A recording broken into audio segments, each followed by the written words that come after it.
Welcome everyone to Stock Talk on October 20th. Once again, I'm doing this Stock Talk just a little bit early. Usually we do it on Sundays, but I wanted to do it on Saturday. Again, just to kind of give you guys some head start on the next week. Now, of course, we're looking at SPY or the S&P 500 on the yearly chart, which we look at for general market movement. So here we go. Here's the yearly chart. We've obviously fallen quite a bit. And now if I just take the magnitude, right? Once again, from the top or near the peak to the bottom, this was around over a 7.5% mini correction so far. So I hear a lot of people nowadays, now that we've fallen 7.5% or more, talking about a potential dip further, potential market crash down. And I've reiterated this in the past, right? In terms of, I don't see that happening, at least not just yet. The signals of the market looks not that great right now, given this chart. However, a market crash isn't in my wheelhouse, and I'll tell you guys why, and I'll give you guys specific pieces of evidence of why I feel that way. Now, we've obviously come in below, right? And you guys can see that we've had selling, significant selling in the past week. As you guys can see, for the most part, we have red candles encapsulating the green candle, showing that obviously sellers are in the market, right? But the one thing you guys can also see is a gap up and then a massive push higher as well. But that's encapsulated, so of course everything's going to start looking ominous for people because what's happening? It looks like we're going to get lower prices. However, I want to just take you guys to past historical trends and point to you guys what happened here. And let me just do this really quick. Let me just box in this area. This was near the bottom, right? This was the correction after a previous we've had a rather massive up move with low volatility, and this is when we first started seeing the correction in February. Now look at this. Once we recovered slightly, we came back down. And can you guys see, at one point things looked quite ominous as well. Let me move this box and all of a sudden shift your attention to something like this. Can you guys see how, even if I shift it to something like this, right? Can you see how the red candles are encapsulating the green candle, and that even if I did it like this, that wouldn't have looked that great. It showed that sellers were in control. But then eventually we did have buyers coming up, and then that was actually, as a matter of fact, the low point of that specific market time period. Of course, we do have that daily low at 250, 292, but this was the perpetual move that moved us higher for the next few months. Now, going back to this chart, what do you guys see? Well, we're obviously trading in a range, right? What does that look like? Doesn't this look like something like this over here? Okay, so that's based off of previous pattern. Does it have to play out that way in the next few days to weeks to months? No. There's certainly a small probability that we will come down. But the thing is, for the past week, what have we been doing? Consolidating in this general vicinity. What are these two boxes signaling us? This is the box of resistance, right? And you're like, Kevin, hold on. You're giving yourself way too much leeway, right? Because why? How is your box of resistance not a single line? How is it from 280 all the way to 283? Like, that's not very good analysis. Well, let me just tell you that, remember, when volatility starts acting up and that we're going down in a significant margin, our support and resistance lines aren't really lines. They're really intervals, because you guys can imagine our Bollinger Bands are also expanded, showing our potential movement intraday. So intraday, we can start moving several dollars, and that's what we've been seeing, right? Even though sometimes our daily opens and closes haven't been that eventful, our intraday movement has certainly been there. I think you guys been witnessing that for the past week. So regardless, you guys can see my box of resistance around 280 to around 283, and then my box of support is around 270 to 274.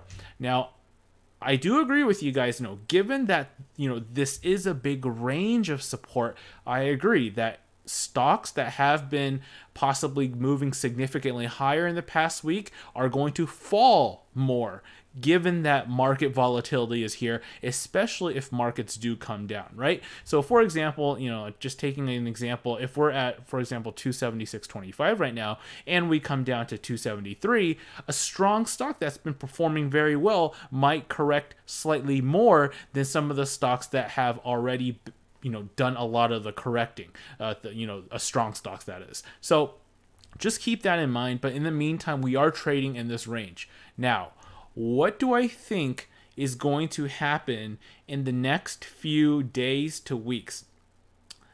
I feel that next week is going to be critically important, and I've been saying that every week, but it's going to be a very important week, because let me just show you guys the big picture. Obviously, this week has closed, so we're looking at the 3-year weekly chart, and what are you seeing?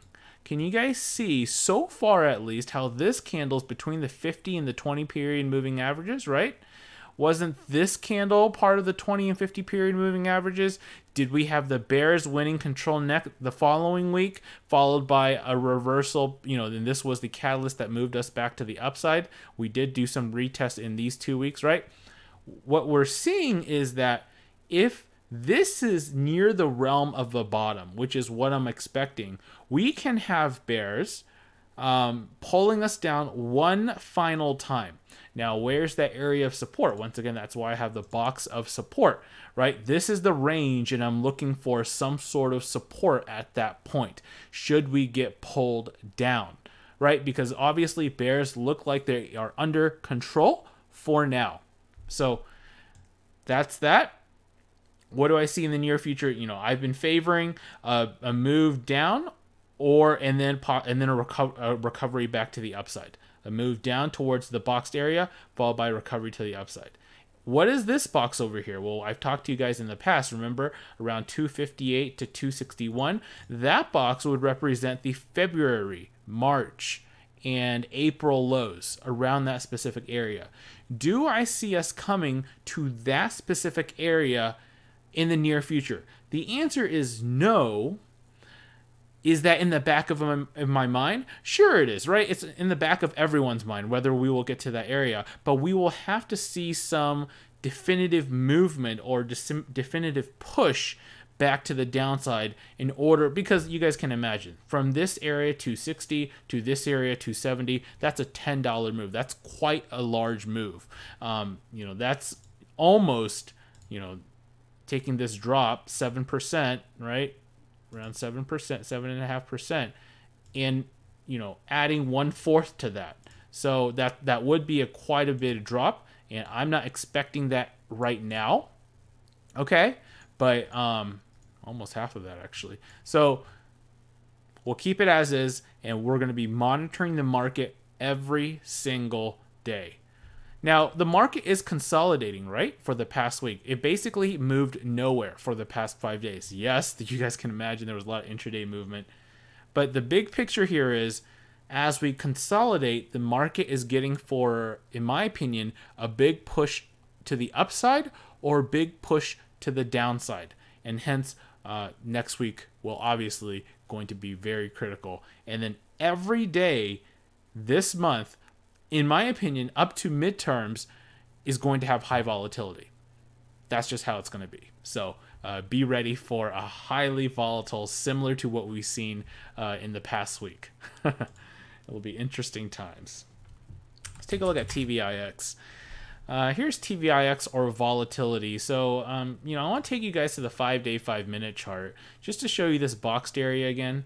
You remember this boxed area? What was that representing? Do you guys remember? Actually, let me take you guys to the 10-day, 30-minute chart. Remember this boxed area? This boxed area represented the resistance area, right? So again, this resistance area is a range from $42.89 to $45. This area should be signaling, if you're in TVIX, caution is advised if you are in that position, and that you should possibly consider removing your position out of TVIX. Of course, I'm not an advisor, but you can see that every time we really met that area, we've come down from it. Now, in the short term, what are we doing? Does it look like we want to push higher? Sure, we can push higher, right? As volatility ensues and continues. But once, I want to take you guys to the yearly chart. What do you guys see so far, right? We are hovering around $40. Is that good for the market? No. No, that is not good for the market. As a matter of fact, if volatility continues to hover over $40, we'll see some more stocks dropping. Even if volatility isn't moving, we'll see stocks dropping because the market maintaining that high volatility for extended period of time, that's no good for general market conditions. So that's TVIX for you guys. Take a look at a couple of commodities. We'll always start off with 4/CL.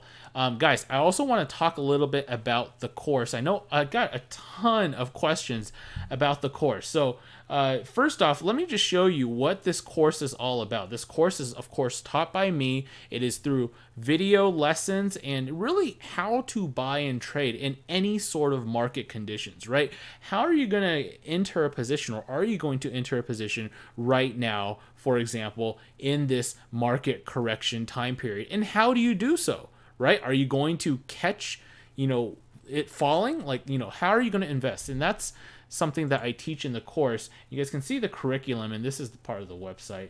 But here's, you can see that there's a welcome, and then there's a Discord group where we do chats. I'll show you that in a moment.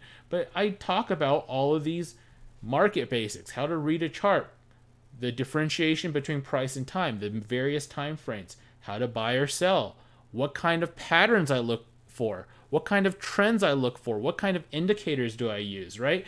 And of course, you can see some of the indicators that I use on the screen, when I show you guys the Thinkorswim platform, but there's much more that I use, behind the scenes as well.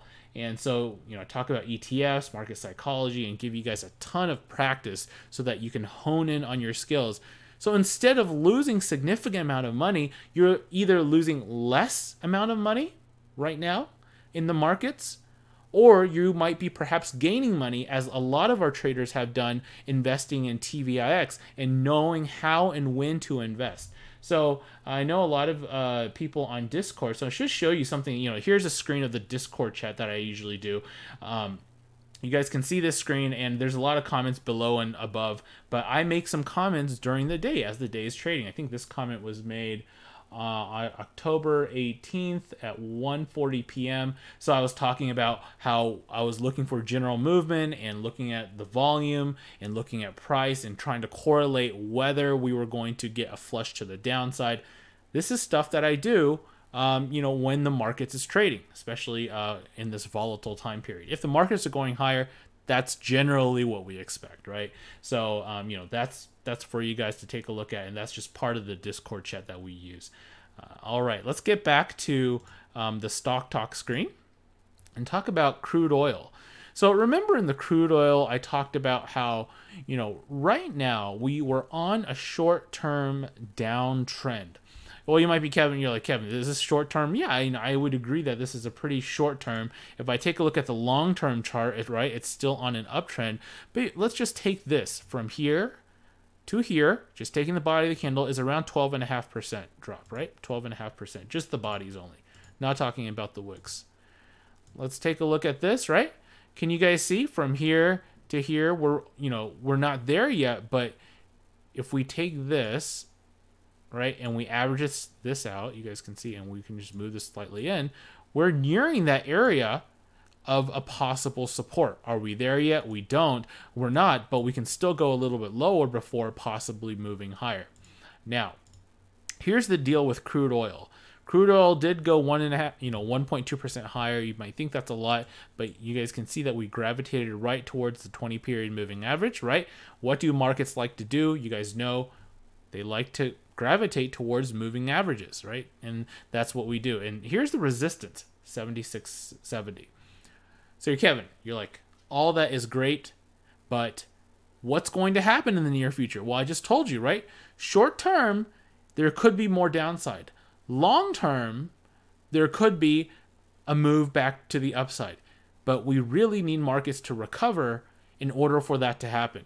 So you can imagine if markets are going to take a week, 2 weeks, 3 weeks to consolidate, then crude oil might be wandering. You guys can see it could certainly take a couple of weeks before it, get another flush to the bottom before we reverse to the upside.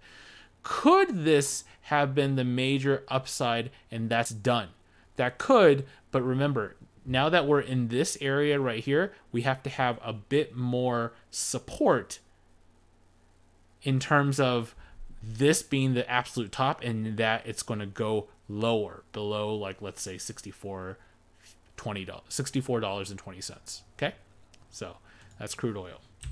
Moving on to natural gas. I've talked about how natural gas is in a topping formation, right? Topping formation.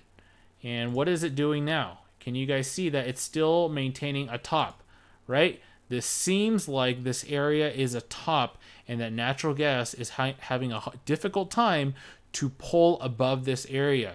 So if you guys were looking for a possible, let's just say, shorting natural gas, if you wanted to, not a suggestion, but if you wanted to, your ticker to watch would be DGAZ or inverse natural gas. You're like, well, Kevin, isn't DGAZ, isn't this pattern very lopsided?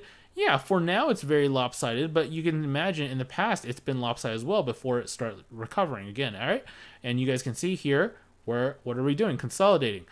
At the very least, if it does drop, you should have a stop loss, in my opinion. You know where you're wrong. But if you're right, your rewards are there. So that's for you guys, DGAZ. So as natural gas goes, if natural gas goes down, DGAZ would go higher. That's something for you guys to look at. Finally, 4/GC or gold futures.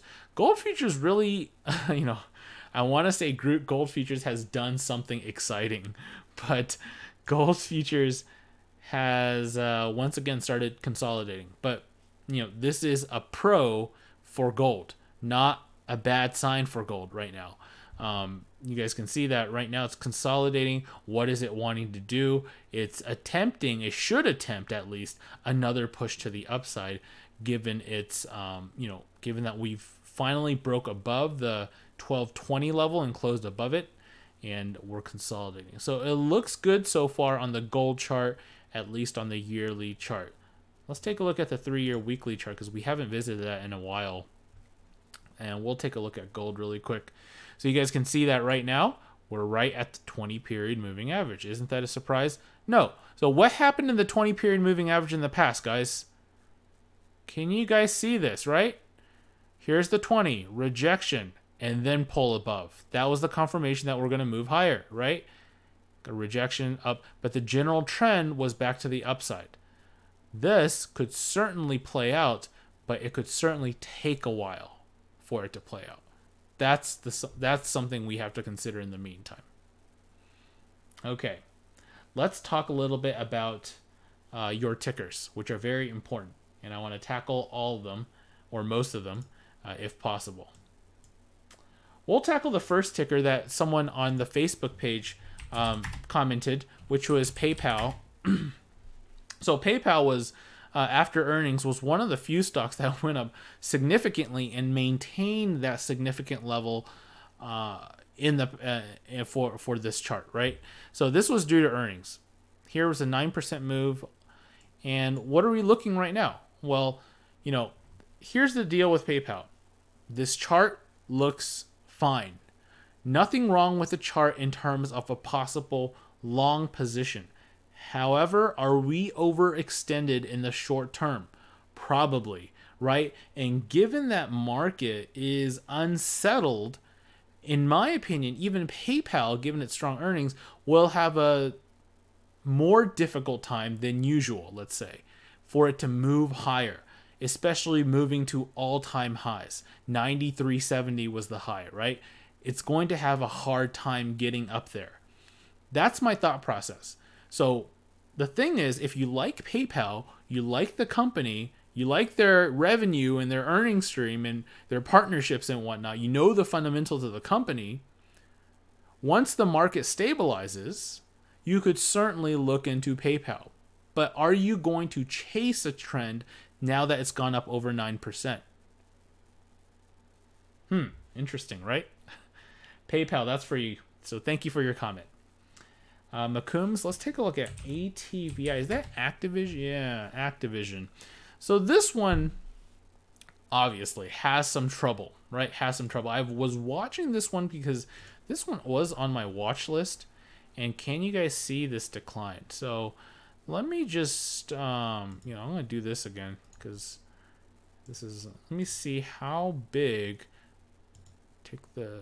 how big this decline was compared to previous declines. Let's take a look at this. Wow. Can you guys see that? It's almost similar in magnitude. So, Activision. Let's take a look at this. Let me see. This is interesting.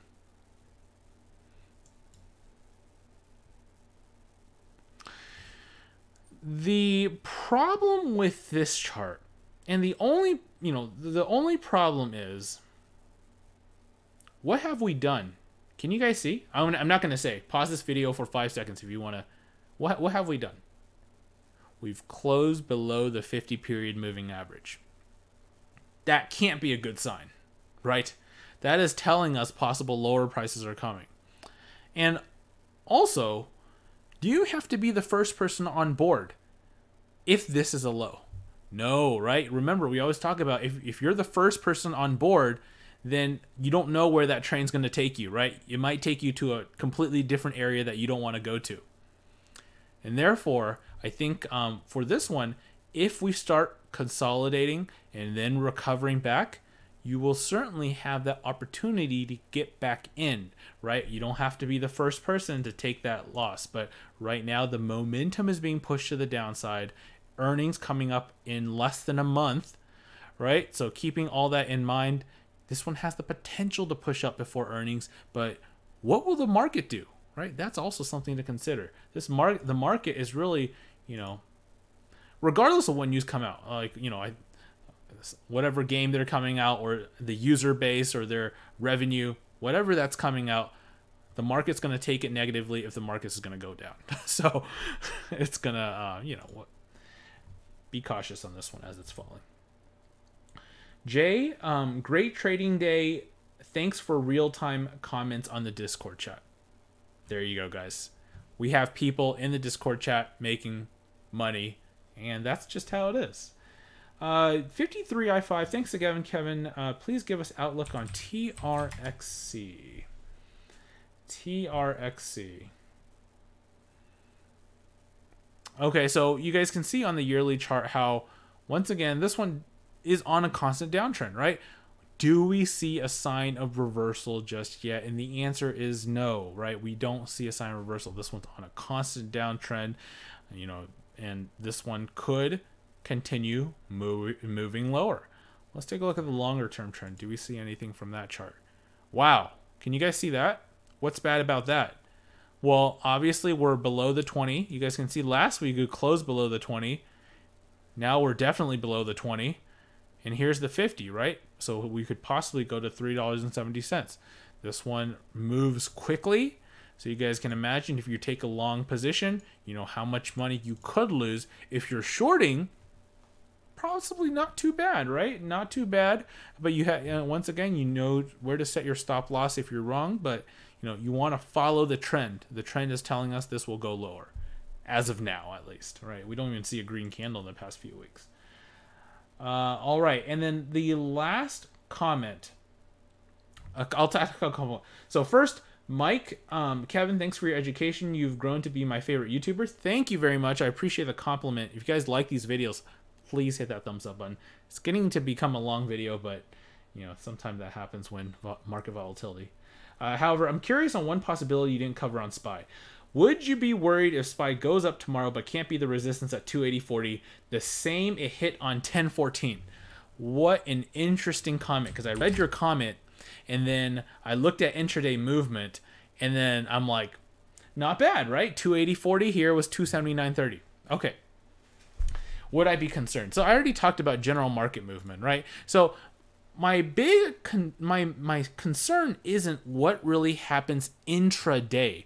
Intraday, it can slosh left and right, up and down. I don't really care too much about what happens intraday if you're a long-term trader, right? What really matters is opens and closes daily, opens and closes weekly. That's what I'm paying attention to. Intraday sloshing back and forth, that's going to be expected. If you're day trading, you would pay very much attention to that because that would help your trading. All right, thanks for that. And then Rico, great video. Could you do a hot list of maybe 3 to 4 stocks in the coming weeks, like a watch list? That is exactly what is in the course, and I actually go over those tickers, kind of give an update weekly on those tickers too. So there is a watch list on the course. So if you're interested, be sure to take a look at that. And then, yeah, there's a couple of other comments. Synthartis, retest of January lows. No one expects it. I mean, I think a lot of people are looking at that low, as a matter of fact. I don't think anyone expects it. I think a lot of people are expecting it. But we'll have to see if there's any sort of catalyst that propels us down.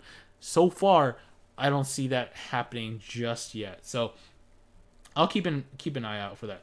McCombs, K9, Jay, everyone else, David, one more turn, Matt. Thank you everyone for commenting once again. Have yourself a great rest of your Saturday, Sunday, wherever you are. Enjoy the weekend, because once the week starts, man, it's going to be volatile again. So thank you everyone for watching, and of course I will see you guys on Monday. Happy trading and take care.